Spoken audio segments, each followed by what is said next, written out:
We tend to love and value the ocean for everything it gives us, like fun outdoor activities, romantic walks on the beach, even the food on the grocery store shelves and the oxygen we breathe. The ocean once created life on our planet, and thanks to it we live, but honestly, it can take this life away just as easily. Yes, the ocean can be dangerous, and it often is. And are there some places where such dangers abound the most? Today you're going to find out why the most beautiful places on the planet are also the most deadly. How did one diver accidentally film his own death underwater?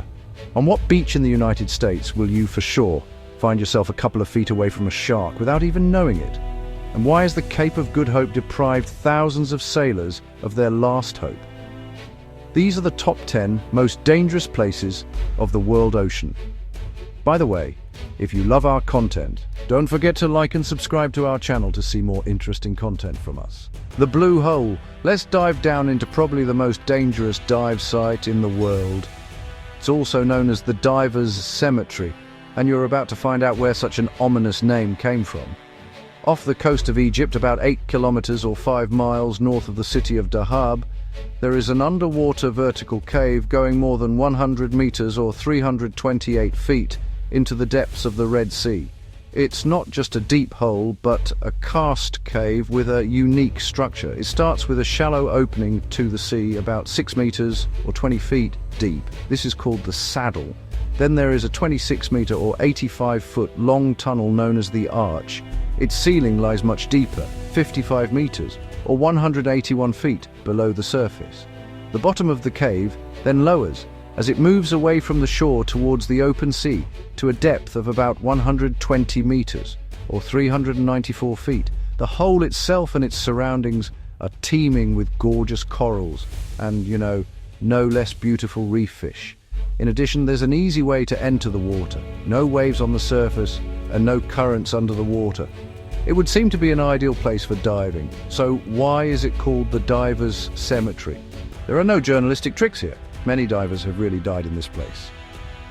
Data varies. Some sources claim 130 deaths between 1997 and 2012, while others give gloomier figures, up to 200 victims. Memorial plaques installed on the shore are an eloquent reminder that this is not a myth or an urban legend. There is someone's name written on each plaque. There is still no consensus on what makes the Blue Hole of the Red Sea the deadliest diving site on Earth. Its geological structure is not that complicated. Some believe that this is what has played a cruel joke on many divers. Less experienced divers could have simply underestimated the treachery of this place. The second point is the fact that this place is popular not only among scuba divers, but also among free divers, breath-hold divers, just because of the lack of waves and underwater currents. And honestly, free diving is obviously much more dangerous than scuba diving. Combined, all these factors have created this ominous statistic, but the Blue Hole, even despite its reputation, continues to attract many adventurous thrill seekers who dive into its depths almost daily. So while some try to stay away from the Blue Hole, others still want to pass through the tunnel that has led to so many deaths. The bodies of dead divers sometimes remain lying in this rocky trap for a long time, and some of these creepy scenes can even be captured by other, more fortunate divers. A young Russian-Israeli diving instructor, Yuri Lipsky, in 2000, filmed his own death in the Blue Hole with a helmet camera. We'll come back to this story a little later, as it contains some important details, but first let's talk about some things for a better understanding. A place that gathers so many victims could not do without legends of various degrees of plausibility. The Blue Hole got its legend about a curse, and it arose, according to the legend, after a woman who couldn't bear a marriage of convenience with a man she didn't love, decided to drown herself in the hole. The typical, albeit naive, story was wandering in the minds until a 53-year-old technical diver from Deeb Tar, Omar, became interested in it. He began exploring the Blue Hole in 1992 and quickly discovered the bodies of dead divers. He became really famous in 1997 when he brought the first 2 bodies to the surface. Since then, he says he has taken more than 20 bodies out of the water, for which he earned the grim nickname, the Bone Collector. So it was Tark Omar who recovered the body of 22-year-old Yuri Lipsky, a man who filmed his own death in this ominous place. The heartbreaking footage is still available on YouTube and, honestly, makes the blood run cold in the veins of viewers. In the video, Lipsky makes an involuntary and uncontrolled descent, eventually landing on the seafloor at a depth of 115 meters. There, he panics, removes his regulator and tries to fill his buoyancy compensator, but is unable to rise at such a depth with such a high rate of diving. He was most likely overtaken by what is known as nitrogen narcosis. The poor diver probably experienced mental fog and even hallucination, in addition to the obvious panic and confusion. This footage made Lipsky's death the most notorious diver death at this site, and honestly, one of the most notorious diver deaths in the world. Lipsky's body was recovered the next day. It was found by the very same Tark Omar we talked about earlier. He was personally asked to do so by the dead guy's mother. It is noteworthy that Omar had previously twice warned Yuri against trying to dive. That's an eerie and sad story related to one of the most beautiful places on Earth. And now we're going to dive into another place with a similar name, the Great Blue Hole. So it is located off the coast of Biz, which is a state on the east coast of Central America. Now it's almost the world's largest oceanic sinkhole, measuring like 318 meters or 1,043 feet across and 124 meters or 47 feet deep. By some estimates, it's the second largest after the Dragon Hole in the Paracel Islands region. This place was actually formed when the area was still land. The hole developed as a regular CST sinkhole in several stages, between 153,000 and 15,000 years ago, during the Caudery glaciation. When the sea level rose, it was eventually submerged. In the 1970s, the place was made famous by the legendary explorer Jacques-Yves Cousteau. Since then, it's become really popular among divers, but its internal structure, features, and what actually lies at the very bottom remained a mystery for a long time. Then, in 2019, an ambitious and, honestly, even starry-eyed team made an expedition to the Great Blue Hole. Billionaire Richard Branson and Fabien Cousteau, who is the grandson of the legendary explorer, joined Erika Bergman, a National Geographic explorer and pilot of the Aquatica submarines.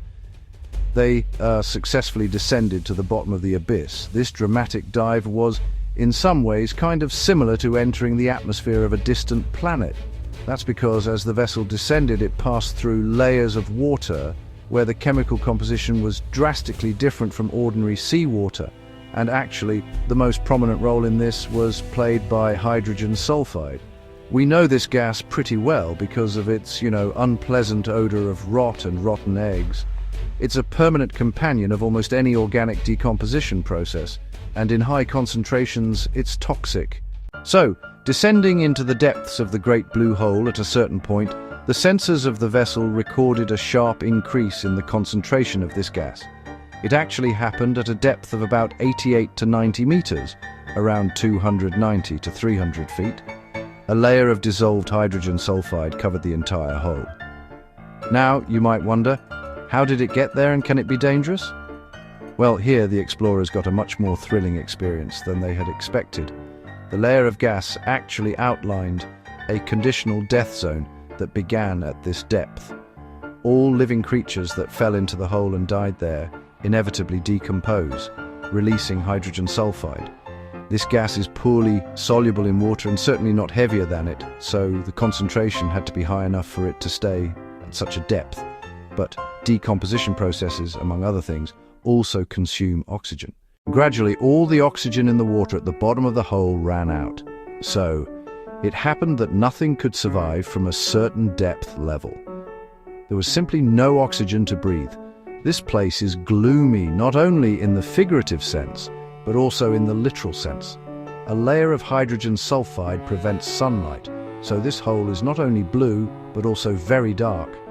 Hydrogen sulfide, oxygen-free environment, and pitch darkness This was just the scenery of the eerie picture the intrepid explorers eventually saw at the bottom of the blue hole.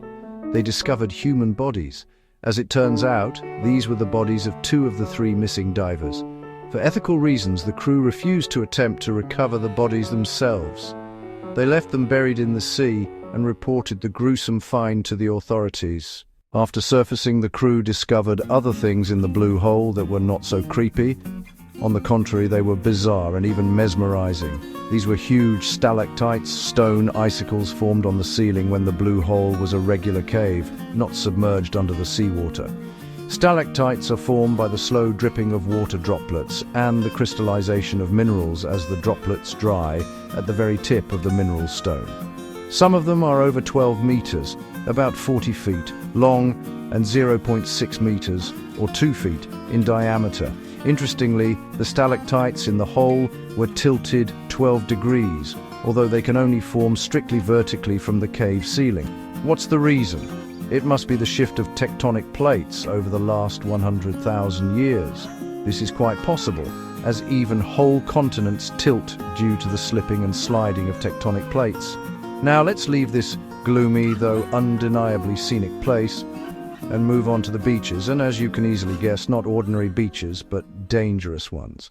This Florida beach has been called the shark bite capital of the world. Why? Because you are 10 times more likely to be bitten by a shark here than anywhere else in the United States. Florida has some of the most stunning beaches in the United States, and they're always packed with visitors.